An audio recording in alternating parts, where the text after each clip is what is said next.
రాష్ట్రంలో మున్సిపల్ ఎన్నికలు ప్రశాంతంగా కొనసాగుతున్నాయి. మధ్యాహ్నం 1 గంట వరకు 48.54% పోలింగ్ నమోదైంది. 116 మున్సిపాలిటీలు 7 కార్పొరేషన్లలో పోలింగ్ నిర్వహిస్తున్నారు. 2569 వార్డులకు 412 డివిజన్లకు ఎన్నికలు జరుగుతున్నాయి.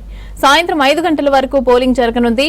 పోలింగ్ సరళిని హైదరాబాద్ నుంచి పరిశీలిస్తున్నారు రాష్ట్ర ఎన్నికల సంఘం. వెబ్ కాస్టింగ్ వల్ల ట్రాన్స్పరెన్సీ పెరుగుతోందని అన్నారు సీఈఓ సుదర్శన్ రెడ్డి. ఇక ఎక్కడ ఉన్నా కూడా ఎక్కడ ఎలాంటి ఇబ్బంది అయినా కూడా మాకు వెంటనే తెలుస్తోందని అన్నారు. వెబ్ కాస్టింగ్ దేశవ్యాప్తంగా వాడుతున్నామని చెప్పారు అధికారులు. ఆయా మున్సిపాలిటీల్లో ప్రముఖులు ఓటు హక్కును వినియోగించుకుంటున్నారు. కొడంగల్ బాలుర హైస్కూల్లోని సీఎం రేవంత్ రెడ్డి ఓటు వేశారు.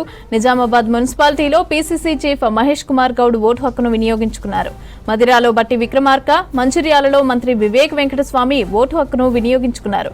ప్రజలంతా కూడా ఓట్ల పండగలో పాల్గొనాలని పిలుపునిచ్చారు నేతలు. రాష్ట్రంలో మున్సిపల్ ఎన్నికలు ప్రశాంతంగా కొనసాగుతున్నాయి. మధ్యాహ్నం 1 గంట వరకు 48.54% పోలింగ్ నమోదైంది. 116 మున్సిపాలిటీలు 7 కార్పొరేషన్లలో పోలింగ్ నిర్వహిస్తున్నారు.